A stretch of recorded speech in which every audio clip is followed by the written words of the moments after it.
Dikemukakan Kepala Puskesmas Celika Kayu Agung Oki Susmiati telah melakukan vaksinasi tenaga kesehatan nakes.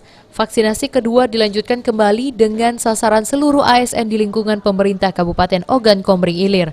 Puskesmas Celika telah memulai vaksinasi pada tanggal 16. Dari 250 orang yang dilakukan vaksin, 5 diantaranya dinyatakan tidak lulus tes screening kesehatan. Karena tensi darah yang tinggi, lever, gula darah, gangguan jantung, ibu hamil, dan kolesterol. Sehingga yang gagal divaksin diminta mengulang kembali beberapa hari kemudian untuk divaksin kembali. Puskesmas Celika, jadi hari ini pelayanan di Puskesmas Celika itu sebanyak 205. Jadi 200 itu yang divaksin, yang 5 orang itu ditunda. Tidak itu karena penyakit, ada yang sakit jantung, ada lever, dan ada juga lagi hamil.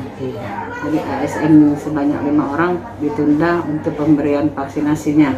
Dan hari ini ada kan pendaftaran secara manual, terus nanti kita daftarkan ke Kemenkes. Setelah dilakukan vaksin, hasil sertifikasi baru dapat diberikan 1 hari kemudian.